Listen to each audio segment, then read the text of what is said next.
Bonsoir, bien-aimés. Bonjour, bien-aimés. Ça dépend à l'heure à laquelle vous allez nous suivre. Nous allons prendre dans les Écritures le livre de Jean 9. Nous allons lire Jean 9 du premier verset jusqu'au troisième verset. C'est ça qui va constituer notre texte de base. Jean 9. En partant, Jésus aperçut sur son chemin un homme qui était aveugle de naissance. Ses disciples lui posèrent alors cette question. Dis-nous, Maître, pourquoi cet homme est-il né aveugle? Est-ce à cause de son propre péché ou de celui de ses parents? Jésus répondit, cela n'a pas de rapport avec son péché, ni avec celui de ses parents. C'est pour qu'en lui, tous puissent voir ce que Dieu est capable de faire. Je m'arrête là. Ensuite, vous connaissez.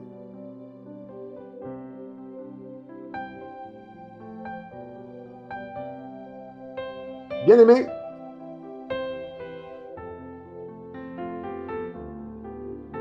ici,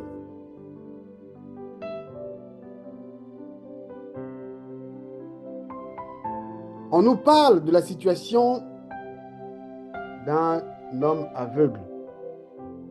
Ce dernier était aveugle de naissance.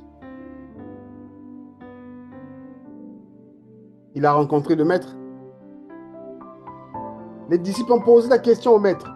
Ah, voici une belle occasion parce que c'est le péché qui conduit à la maladie. C'est le péché qui conduit à la mort. Dis-nous maintenant, maître. Lui, il est né aveugle. Est-ce que c'est parce qu'il a péché ou parce que c'est ses parents qui ont péché? Jésus dit non. Ce cas-ci est précis. C'est pour que vous puissiez voir la gloire de Dieu. Comment les miracles peuvent s'opérer. Mais mon message n'est pas dans ce sens. Mon message est plutôt dans l'attitude de Jésus. Parce que Jésus est le premier des pasteurs.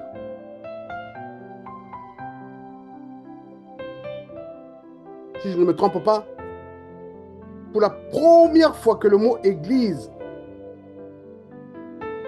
puisse être mentionné dans les Écritures, c'est lorsque Jésus dit, en toi, je bâtirai mon Église. C'est de là qui est venu le nom Église, Église, rassemblement.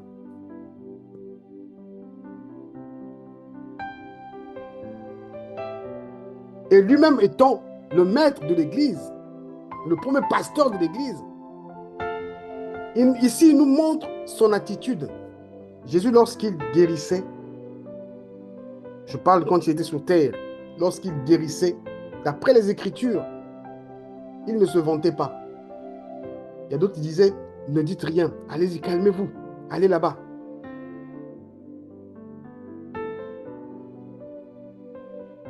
Mais nous constatons actuellement, bien-aimés, au niveau de la toile, du moins au niveau Internet, au niveau des églises dites bâtiments,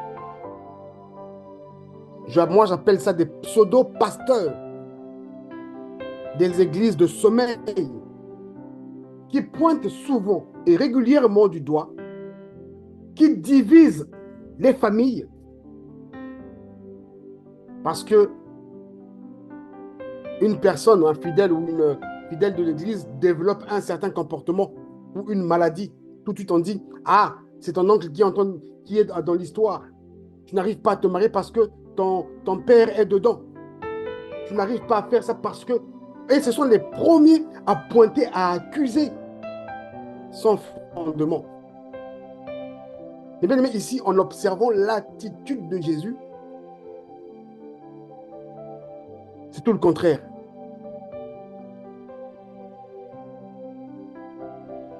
Je dis, il faut qu'on puisse travailler maintenant. Vous allez voir comment est-ce que mon Père est puissant. Jésus-Christ a redonné la vue à cet homme. Il lui a demandé de partir, se laver. Et quand il est parti se laver, vous connaissez bien la lecture de cet évangile-là. Cet homme a recouvert la vue. Après, il est parti à la synagogue. Et un peu plus loin, les gens lui ont posé la question, mais comment, toi qui étais aveugle, tu commences maintenant à voir? Il se posait la question, mais c'est pas lui l'aveugle. Et puis l'aveugle répondit, l'homme qui s'appelle Jésus a fait un peu de boue, m'en a frotté les yeux, puis il m'a dit, va à Siloé et lave-toi. J'y suis allé, je me suis lavé, et du coup, j'ai vu clair. Jésus ne lui a pas dit que c'est ta mère qui est à ce sujet-là. Jésus ne lui a pas dit que c'est ton cousin qui ne veut pas te voir, raison pour laquelle tu souffres comme ça. Va. Ça veut dire quoi? Va. Va. Je suis d'accord pour. Quand il dit ça, va. Quand il dit va, il dit je suis d'accord pour. Bien aimé, nous assistons beaucoup. Et beaucoup de familles aujourd'hui divisées à cause des églises dites de sommeil, dites de réveil. Les pasteurs sont à la charge.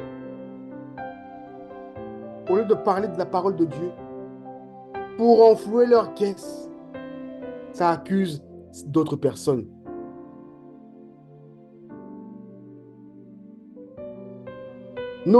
L'église de Jésus est devenue un lieu matrimonial, un lieu de combat. Mais quand il était sur terre, il annonçait l'évangile aisément. Il parlait du royaume de Dieu. Il ne parlait pas du diable. Il mettait en garde les gens. Jésus n'a pas interdit quelque chose à quelqu'un. Il met devant toi deux choses. C'est à toi de faire le choix. Parce qu'à lui, on ne vient pas forcer. Et il y a beaucoup de dégâts qui s'opèrent dans les familles. Je viens par cette parole te partager cette pensée.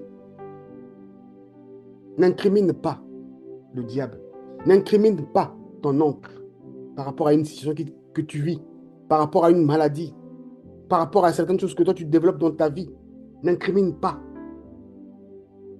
Je crois que c'était la semaine dernière ou il y a 2 semaines peut-être, on a parlé ici du diable ne peut rien. Il n'a pas la capacité, si ce n'est que Dieu lui donne l'aval. Il ne peut pas. Si tu te dis enfant de Dieu, tu es entre les creux du main de Dieu. Il est écrit noir sur blanc. Personne ne peut te arracher. Comment est-ce que tu peux prendre le temps à écouter les mésaventures? Moi, j'appelle ça comme ça. Les mésaventures de ceux qui se disent pasteurs, qui parlent des gens. Non, Dieu m'a dit, Dieu m'a montré. Mais Jésus n'a pas parlé comme ça.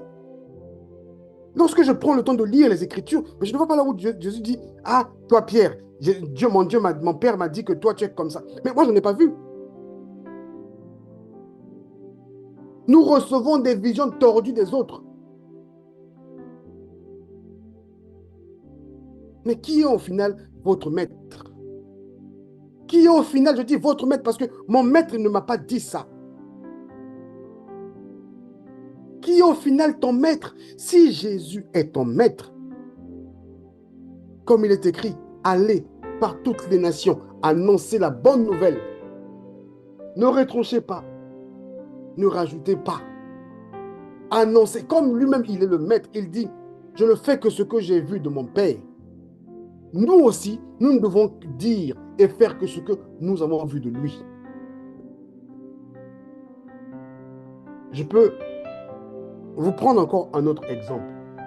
Dans le livre de Marc 5, je vais lire à partir du verset 25. connaissez cette histoire. Je ne vous apprends rien. Dans la foule se trouvait une femme atteinte d'hémorragie depuis 12 ans. Encore ici. Lorsque Jésus-Christ a senti que quelque chose est sorti de lui, quelle était la suite? Je vais lire le verset 34. Jésus lui dit, ma fille, parce que tu as eu une foi en moi, tu es guérie. Va en paix. À chaque fois, il dit, va en paix. Sois guérie de ton mal. Il n'a pas dit ton cousin, ta cousine, ton oncle, ton père, ta famille, la famille de ta mère, c'est eux qui sont à la charge de ce problème. Sortez de là, bien-aimés. L'évangile de la guérison, l'évangile de l'accusation.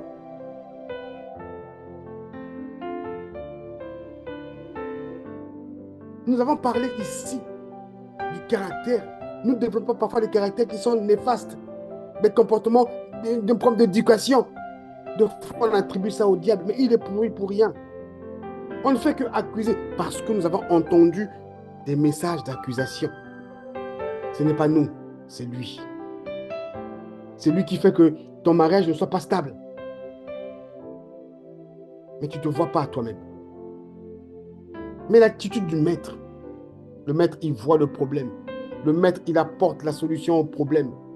Même s'il y avait quelqu'un derrière, le maître ne dirait pas que non, c'est un tel qui est derrière. Parce que le maître n'est pas venu pour diviser. Le maître est venu pour unir. Il est écrit, si ça dépendait que de lui, tous, son souhait, c'est que tous nous puissions atteindre la maturité. Tous nous puissions connaître ça. C'est ça son souhait. Donc, il ne peut pas apporter un message de division. Le fait de dire à l'autre que non, c'est la soeur de ta mère ou le frère de ton père qui a la charge de ce problème-là. Tu es déjà en train de diviser une famille. Qui est ton maître? En lisant les Écritures, ce n'est pas Jésus qui est ton maître. Parce que mon maître n'a pas accusé quelqu'un. Jésus lui dit, ma fille, parce que tu as eu foi en moi, tu es guérie. Va en paix et sois guérie de ton mal.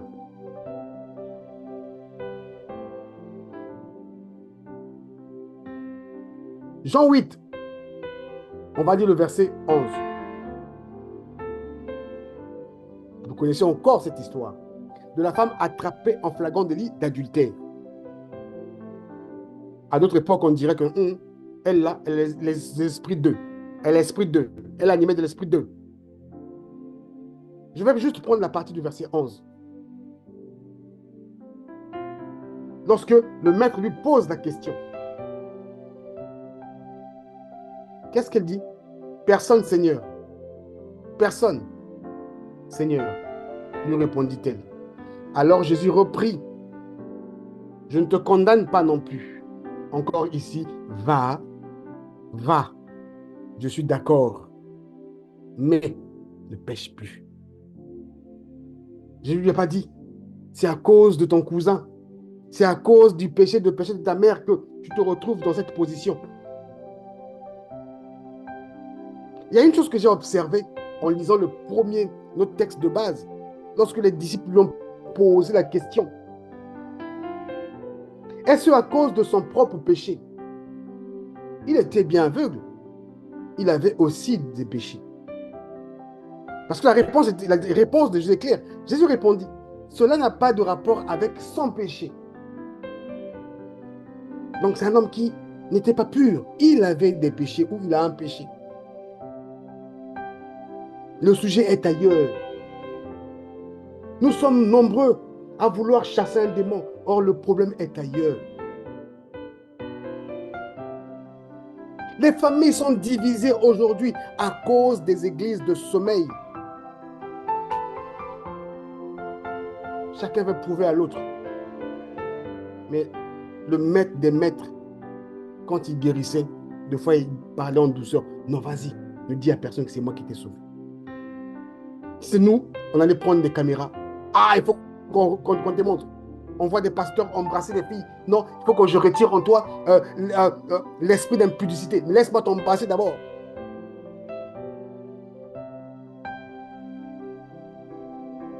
La dépravation des mœurs. À l'origine, les églises dites bâtiments, où les gens ne vont plus travailler. Les églises se remplissent matin, midi, soir. Pour dire que tu es bloqué. Mais qui t'a bloqué? Qui peut te bloquer? Donc, je vais dire, les écritures là, elles ne sont pas justes. Moi, je dis donc, si ce que j'entends là, c'est vrai, donc les écritures que je lis là, elles ne sont pas justes. Parce que lui, il me dit, ceux qui sont entre les creux de ma main, personne ne peut les retirer. Mais qui peut te bloquer? Parfois, c'est juste ton comportement. Mon maître, il dit toujours, va, ne pêche plus. Va en paix parce que tu crois en moi. Lorsqu'il dit va, ça veut dire que je suis d'accord pour. Il a donné son accord, il dit va. Vis ta vie, vis ta paix, vis ta liberté. Mais aucunement s'est mentionné, Pierre, tu sais, Dieu m'avait montré que la fille que tu as vue là, c'est sa mère qui est dedans. Tu as vu le monsieur que tu vois là, c'est son père qui est dedans.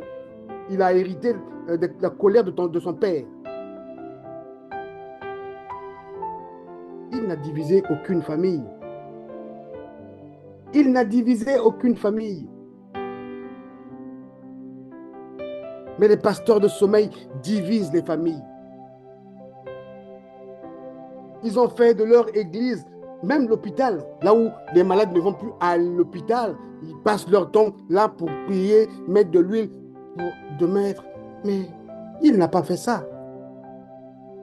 Il n'a pas fait ça. Alors Jésus reprit, je ne te condamne pas non plus. Va, mais désormais, pêche plus. Bien-aimés, nous devons faire attention et quitter ce type d'évangile. Lorsque je vois à la télévision, je vois sur YouTube les panneaux affichés, soirée de guérison. Ah! Même Jésus n'a pas fait ça. Lorsqu'il la foule le suivait, il n'a pas dit que non, aujourd'hui vous allez voir, vous serez guéris. Non! Mais nous sommes nombreux. À cause de quoi? Parce que nous avons faim. Et nous avons faim de la mauvaise façon. Et on suit des mauvaises personnes. Et nous suivons ces mauvaises personnes, mais nous ne sommes jamais guéris. Je m'abstiens. Je refuse parfois certains témoignages. Je me dis, ça c'est la publicité. Ça n'engage que moi. Je dis, quand j'entends ce chose, ça c'est la publicité. C'est pour attirer la foule. Le maître dit non, ne dit à personne. Mais ça aurait été une occasion de publicité pour Jésus. Mais il n'a pas besoin de ça. Maintenant, différents pasteurs cherchent de la publicité. Ils cherchent des meilleurs graphistes pour faire des meilleures photos, des meilleures représentations visuelles. Pour attirer la foule. Soirée de miracles, soirée de guérison. Oui, moi je vois derrière mon écran que ton oncle est en train de t'ensorceler. Toi, menteur. Ce soir, je viens te demander de quitter cette forme d'évangile. Tu ne crois pas en ce que je te dis? Allons dans les Écritures. Montre-moi où il est écrit que ton oncle est en train de nuire à ta vie. Donc la parole que Dieu dit est nulle, si c'est le cas. Moi, je prends la parole où Dieu dit, ceux qui sont entre les mains, ceux qui sont dans le creux de mes mains, je dis, moi, je fais partie, je suis dedans.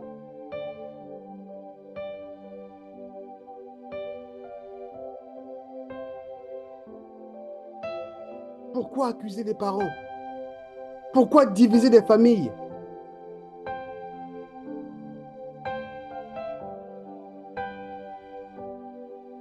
Il y a encore une autre histoire. Je parle de la guérison. Il n'y a que des personnes qui ont été guéries. Alors, dans le livre de Marc, on va lire Marc 2, je prends à partir du verset 3.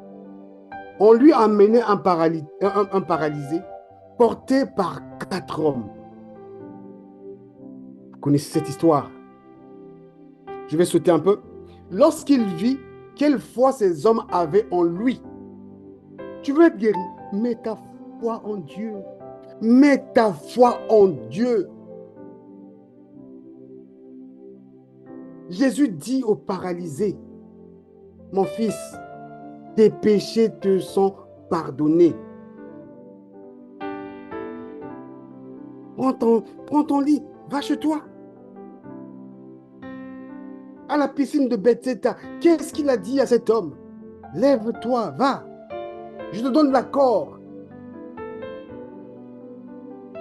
Aucunement, il a accusé quelqu'un. Mais les églises d'aujourd'hui accusent les gens. Les églises d'aujourd'hui pointent du doigt les gens. Les comportements sont déviants. Les éducations sont au niveau -3, je peux dire. Ça, on ne considère pas. Et depuis qu'on a accusé les parents, qu'est-ce qui a changé? Rien. Ce soir, je viens te dire cette parole. Aie foi en Dieu. Accorde-toi de l'importance pour Dieu. Passe ton temps dans la présence de Dieu. Ce n'est pas le fait de passer du matin au soir dans les enseignements, matin, soir, midi. Bien-aimé, tu te trompes. Toi qui passes ton temps matin, soir, mais quand tu sors de là, tu es pire que même celui qui ne prie pas. À cause de quoi? Tu es bloqué dans ton petit monde. Bombardé par les paroles des pasteurs, matin, midi, soir. Tu ne sais pas qu'il faut accorder un peu de l'amour à celui qui est à côté de toi. Raison pour laquelle aujourd'hui, les églises dites bâtiments, moi j'appelle ça des... Excusez-moi, je l'assume pour moi. J'appelle ça des sectes. Parce que tu vois des groupuscules. Ils sont des groupuscules entre eux. Mais mon maître n'a pas eu de groupuscule. Il est venu annoncer la parole de son Père. Il n'a pas dit aujourd'hui, on va à Capernaum, journée guérison. Il n'a pas dit, on va traverser de l'autre côté, soirée miracle. Il n'a pas dit. Le jour où il a transformé du pain, il a multiplié du pain et du poisson. Il n'a pas dit aujourd'hui, journée nourriture à gogo, miracle, vous allez voir. Non, la situation arrive, il opère son miracle. Sortez de ces églises. Prenez le temps de connaître qui est votre Père. Votre Père n'a pas besoin de protocole. Votre papa physique, vous n'avez pas besoin de protocole pour l'aborder, pour le poser une question, pour le parler. Pourquoi lui, maintenant, vous voulez le... Tu sais, les pasteurs ont tellement mystifié Dieu. Les pasteurs se sont dit, nous sommes les représentants de Dieu. C'est faux. Nous sommes tous des représentants de Dieu. Le maître a déchiré le voile, le rideau est déchiré. Donc l'accès est open bar.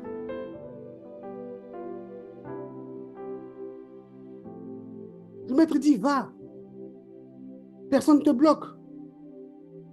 Je n'ai pas reçu une vision de Dieu qui m'a dit, la famille du paralysé, là, c'est son petit frère qui est dedans. Il n'a pas dit ça. Raison pour laquelle on rêve ce qu'on pense. Et, bien aimé, nous sommes comme les aimants. Nous sommes comme... C'est pour ça qu'il est écrit, garde ton cœur plus que tout autre. Je me dis que beaucoup de personnes n'ont pas encore compris cette parole-là. Parce que ce à quoi tu penses, ton cœur n'est pas... Si c'est des mauvaises pensées, ton cœur n'est pas gardé. Hein. Garder son cœur plus que tout, c'est pas de ne pas écouter la musique de Faline, de Kofi. Non, non, non. Tes pensées d'abord. La première porte à destruction, ce sont tes pensées. Mais il est écrit, garde ton cœur plus que tout autre. Si tu passes ton temps à écouter les évangiles de peur, de l'enlèvement, des démons par-ci, des guérisons par là, franchement, ta vie n'aura que ce genre de problème. Parce que c'est ce à quoi tu cohabites. Tu auras même parfois tendance à faire des rêves dans ce sens-là. Moi, si le Père arrive aujourd'hui, la seule chose que moi je désire et le seul combat dans lequel je me mets aujourd'hui, c'est d'essayer d'être juste. Je ne le suis pas. Je dis, Père, je veux être juste. Pour que si vraiment ça arrive, si et seulement si, parce que tu dis que l'homme est poussière et repartira la poussière. Mais les hommes aujourd'hui disent souvent qu'on sera enlevé. Toi-même, tu nous as montré qu'il fallait que ton corps puisse revêtir l'incorruptible. Mais aujourd'hui, ce qu'on entend, c'est autre chose. Mais Père, je prie d'être prêt. Que la mort physique me rencontre sur la route. Que cela m'ouvre la porte vers la maison que tu m'as prévue. Mais ne laisse pas mon âme entendre ce qui n'est pas de toi. Ne laisse pas mon âme entendre ce qui pourra me déstabiliser. Bien-aimé, la parole elle est puissante. Si tu prêtes ton oreille à celui qui détruira ta vie, elle sera détruite. Toi, tu as l'impression que oui, ici, je vais entendre des guérisons, on va me sauver. Non, mais tu es en train de rentrer dans la destruction. Parce que ce que tu entends là est diamétralement opposé à ce qu'il est écrit. J'entends ça souvent dans les vidéos YouTube. Je ne peux pas citer les noms des églises ici. Mais la majorité. Jésus, quand il était sur terre, il n'avait que faire avec le diable. Il parlait de son Père. Il ovationnait son Père. Mais que disent les églises aujourd'hui? Ils ovationnent le diable. Ils mettent les gens la peur. C'est l'évangile de la peur qu'on donne aux gens.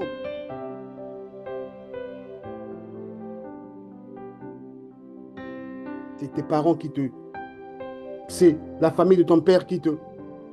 Et les familles sont divisées. Les familles sont divisées.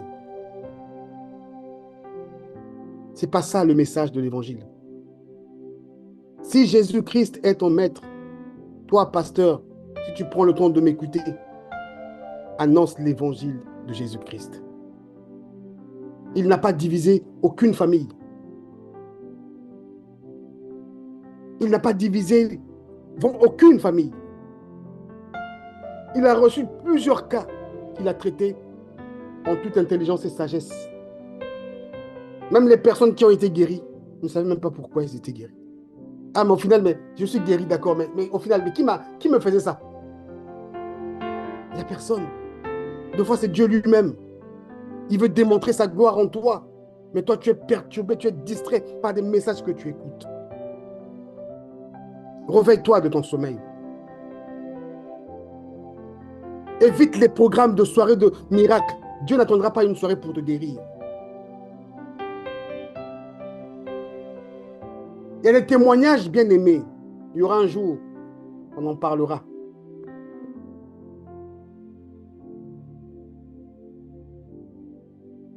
Mais Jésus pouvait dire à ce monsieur, va montrer là-bas, va témoigner à haute voix, c'est moi. Non, vas-y, dans le calme.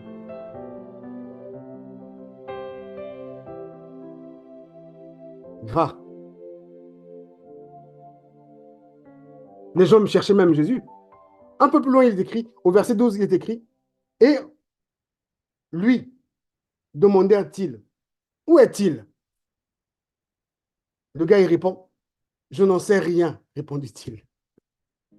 Mais si c'était les pasteurs d'aujourd'hui, ah non, TikTok allait chauffer, Facebook allait chauffer, WhatsApp allait chauffer.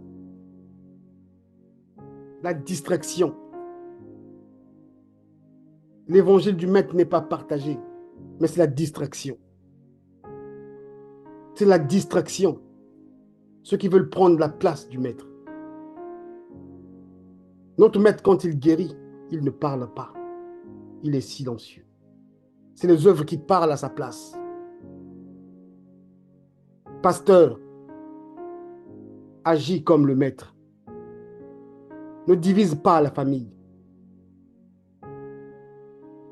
Moi, je n'ai pas encore vu. J'ai pas vu Jésus, j'ai pas vu. Je ne vois pas tout ça. Ce que je lis, c'est ce que je reçois. Et je crois qu'il est là, il est vivant.